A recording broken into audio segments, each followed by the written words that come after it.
Assalomu alaykum, Zibab Shuruq munbariga barliq xonimlar, hammalarning mush vaqt xayrlik bo'lsin. Bugun sizlarga o'tmoqchi bo'lgan darsimiz tok tavada yong'oq qatlimiz tayyorlash usuli. Buning yetarli materiallar bo'lsa 3 stakan un, ya'ni bo'lib pishirish mashinasining stakanida 3 stakan un. Bir china ilman suv. Ondan muvofiq miqdorda xamirturush, soda, tuz. Bularni hammani Mavi bo'lib pishirish mashinasininki qatisiga silib, xamir tayyorlaymiz. Buningki qiymiz uchun ezilgan yong'oq meg'izi, qo'rib, ezib tayyorlangan kunjut talqini.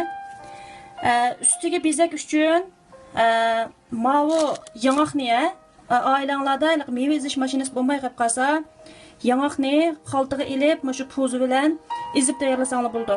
Bezak uchun shu yong'oq ketadi. Unda xo'sh tayyorlash bosqichiga o'taylik.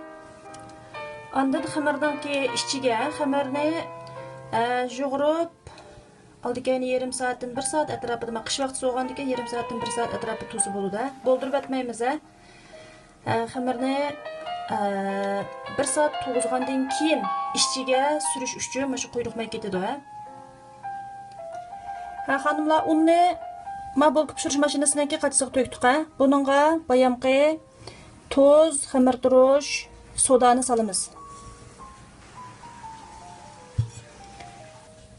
Ondan bir china suyimizni qo'yamiz. Buni xamir yug'urish mashinasida xamirni yug'urg'izamiz. Ondan 1 soat tindiramiz. Xonim qizlar, agar xamiringlar sal chimib qolgandek bo'lib qolsa, yine azroq ilman suv qo'yib olsanglar bo'ldi. Bekcha qo'ymanglar, 4-5 qo'shib qo'yib olsanglar bo'ldi. Bo'lmasa shu suv yetarli bo'ladi. Xamir yug'urib bo'lg'ich oraliqda mana yong'oqni agar uyingizda meva ezish mashinasi bo'lmay qolsa, shu po'zi bilan shu azsanglar bo'ldi. Yong'oqni xaltaning ichiga ilib olib, shu po'zimiz bilan azsakni yaxshi eziladi. Hozircha qizimizni tayyorlaymiz.